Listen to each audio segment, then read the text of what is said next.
Buen día, profesora. En esta ocasión le voy a hablar sobre la crisis del modelo clásico en la Gran Depresión y el nacimiento del pensamiento keynesiano. Bueno, más que nada, la crisis del modelo clásico en la Gran Depresión fue deflación y ajustes automáticos fallidos, ya que la caída de precios no reactivó el consumo, sino que incentivó un ahorro defensivo que profundizó la recesión. Los salarios a la baja no lograron animar al empleador a contratar, pues la demanda seguía colapsada y el modelo de autorregulación demostró no ser capaz de restaurar el pleno empleo por sí solo. Por otra parte, el nacimiento del pensamiento keynesiano fue Keynes redefinido el motor de la economía como demanda efectiva, no la oferta. Las decisiones de inversión dependen más de la confianza futura que del coste real del capital. Y en épocas de pesimismo colectivo, el mercado privado carece de impulso para salir del estancamiento. Siguiente diapositiva. Por otra parte, les voy a explicar el nacimiento de la política fiscal como herramienta central y la vigencia en crisis modernas. En la política fiscal como herramienta central, el Estado debe aumentar su gasto cuando el sector privado se retrae para mantener la demanda agregada. Los déficits temporales permiten financiar proyectos públicos que reinyectan liquidez en la economía.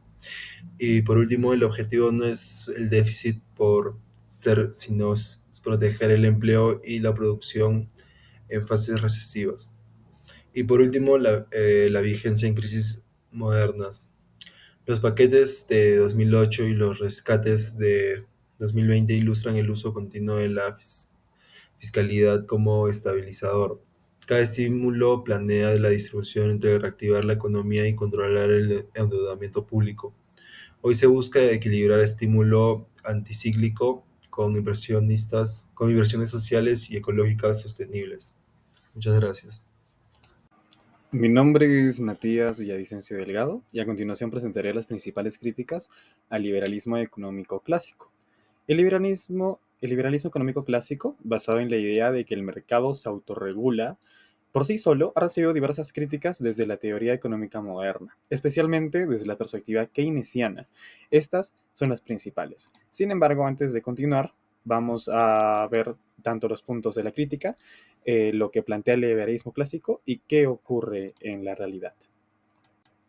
Bueno, para empezar tenemos la ley de Say y su falacia. En resumen, es de que en el liberalismo clásico toda oferta crea su demanda.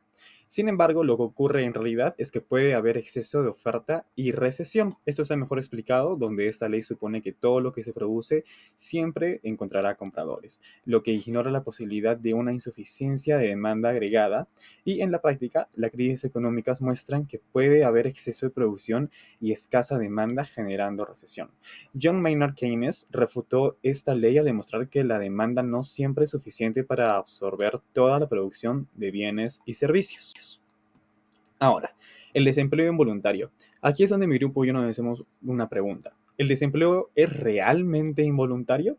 Bueno, hay que separarlo nuevamente en dos, tanto en el liberalismo clásico como lo que ocurre en la realidad.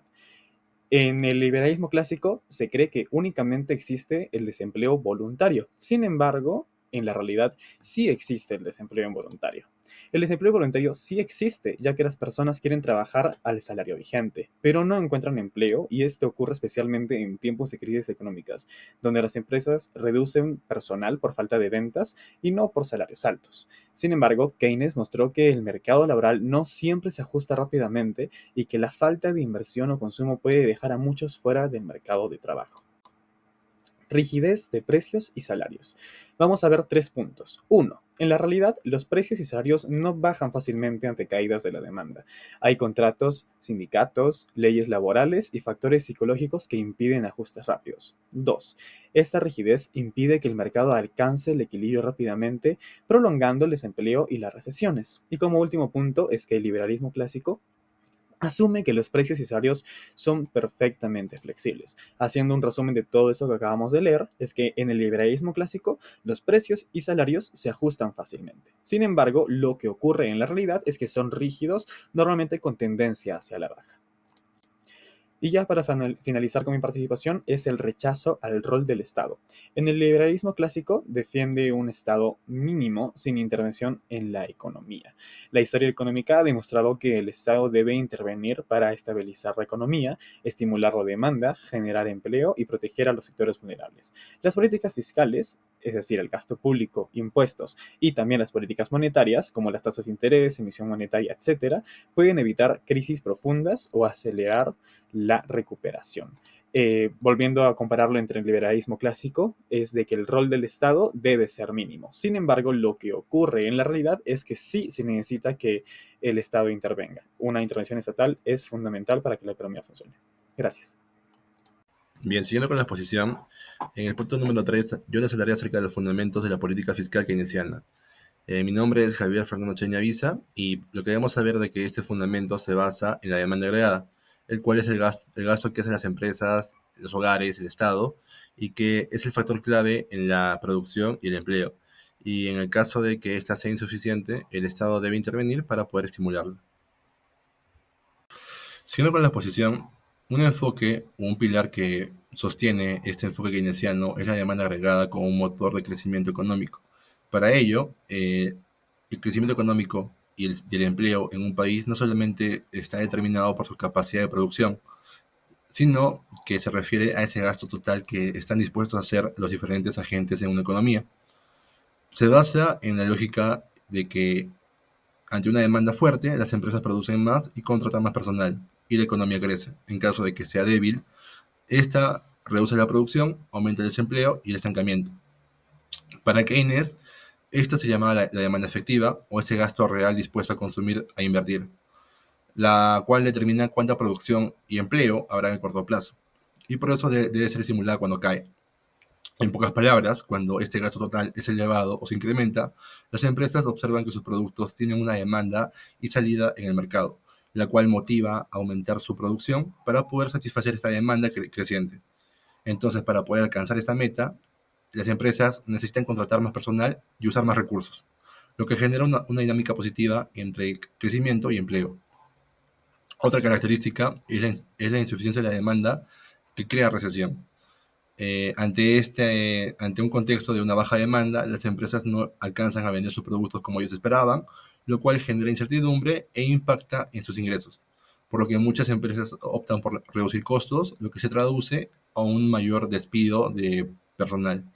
Ante este aumento de despido, impacta directamente en los ingresos percibidos por parte de las familias, la cual ahora tendrán un menor poder adquisitivo y optarán por consumir menos. En este contexto, es importante el rol del Estado, ya que mediante políticas fiscales como una reducción del impuesto, permite estimular la economía o la demanda agregada y romper con este ciclo negativo. Y por último, tenemos la ruptura, la ruptura de la visión clásica, o la ley de Say, que fundamentaba que toda oferta genera su propia demanda, lo cual esta visión se fundamentaba en que si existe desempleo o un exceso de producción, los precios y salarios se ajustarán a la baja hasta alcanzar nuevamente el pleno empleo, lo cual se contradice con el enfoque keynesiano. Ya, ahora hablando un poco más de la rigidez de precios y salarios, tenemos la rigidez nominal, que en la práctica los salarios y los precios no bajan con facilidad. Incluso cuando la economía atraviesa una temporada de recesión y un alto nivel de desempleo, esta resistencia al ajuste se conoce como pegajosidad o una rigidez nominal y tiene varias causas. Una de ellas son los contratos laborales que se fijan por periodos de tiempo y por un sueldo determinado. Además, también existen las leyes laborales como el sueldo mínimo que impiden bajar los sueldos por parte de las empresas. Y por último, también influye la resistencia psicológica y social de los trabajadores que ven como una reducción en el sueldo, como una pérdida de dignidad o una señal de fracaso. Y por el lado de las empresas, muchas evitan reducir los precios de sus productos, incluso si las ventas caen, porque esto podría reducir sus márgenes de ganancia y dañar su imagen o no poder cubrir sus costos fijos. Entonces, el mercado no se ajusta automáticamente, ya que debido a los precios y salarios no se ajustan fácilmente a la baja. La teoría keynesiana sostiene que el mercado no puede garantizar por sí solo un retorno rápido al pleno empleo. Cuando cae la demanda agregada, las empresas reducen su producción y despiden personal, generando desempleo y una capacidad ociosa. Y como los salarios no bajan con rapidez, no se estimula el consumo ni la contratación y la economía puede quedar estancada por más tiempo. Por ello, el mercado no se autorregula eficazmente en tiempos de crisis y se requiere la intervención del Estado a través de políticas fiscales activas para poder reactivar la demanda y el empleo. Entonces, ante esta necesidad de acción del Estado, con una política fiscal expansiva, como el aumento del gasto público, una reducción de impuestos o la entrega de subsidios, puede estimular la demanda agregada e impulsar la producción y reducir el desempleo. Ya. Ok, ahora hablamos de la caída de la inversión privada en una recesión económica, según Keynes. ¿Por qué cae la inversión privada? Primeramente, la inversión privada cae porque las empresas se enfrentan a una demanda baja y una alta incertidumbre, lo que reduce la rentabilidad esperada de nuevas inversiones. Aun cuando se baja la tasa de interés para poder acceder a créditos, persiste la desconfianza y tanto los empresarios como consumidores evitan gastar o endeudarse. Keynes llamó a esta pérdida de ánimo económico como la caída de los espíritus animales, aludiendo que el miedo y el pesimismo paralizan factores claves de decisión. Entonces, no solamente falta dinero en la economía, sino también confianza, lo que frena la inversión y retrasa la recuperación.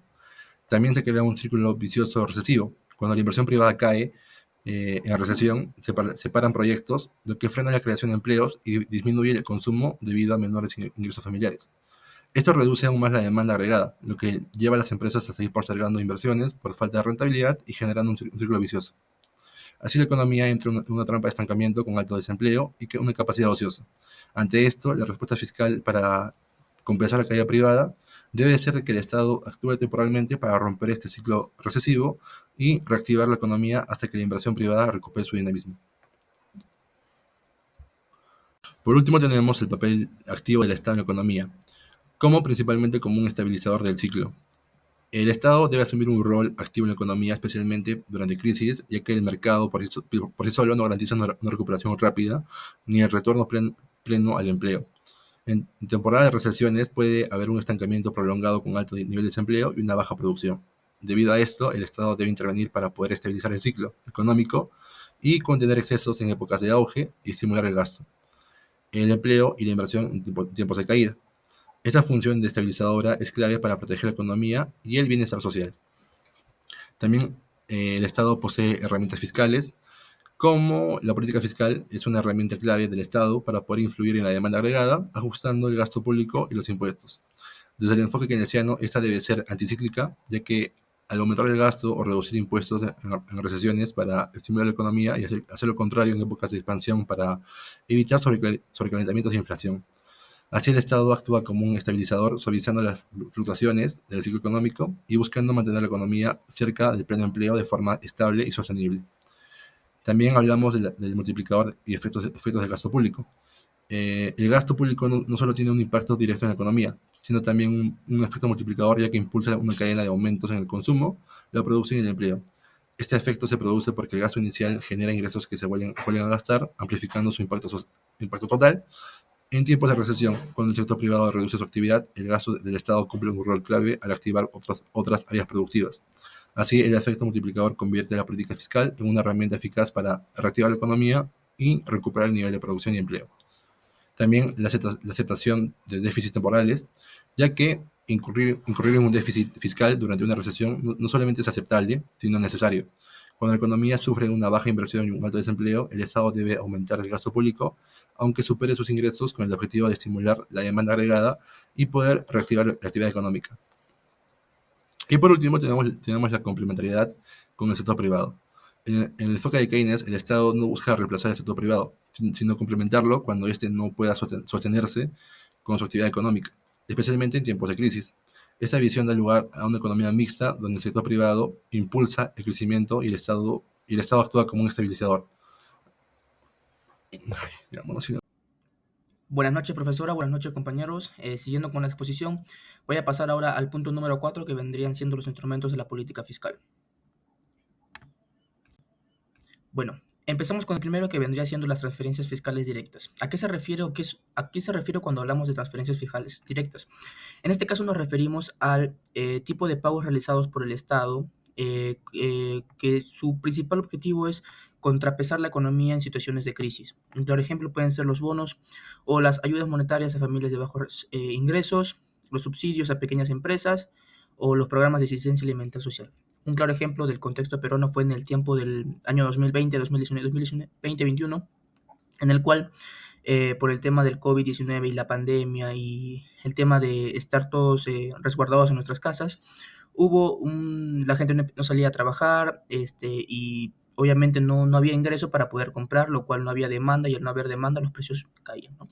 Entonces, uno de las, por así decir, de los instrumentos que utilizó la política fiscal del Estado fue las transferencias fiscales, que era básicamente hacer pagos, realizados ayudas, en este caso como el bono Yanapay, si no me equivoco, lo cual intentó, por así decir, ayudar a las familias a las familias más vulnerables y poder sostener así la demanda agregada.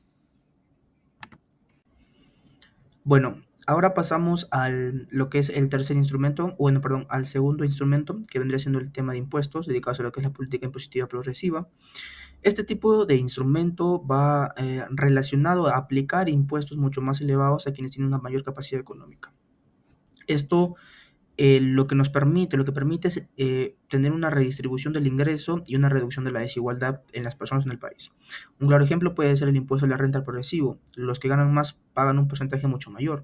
Y el impuesto a las grandes fortunas o bienes de lujo. Es decir, las personas que adquieren una herencia de lujo, de casas o la compra de algún vehículo de alta gama, reciben un impuesto mucho más alto para, como ya lo mencioné, una redistribución y reducción de la desigualdad.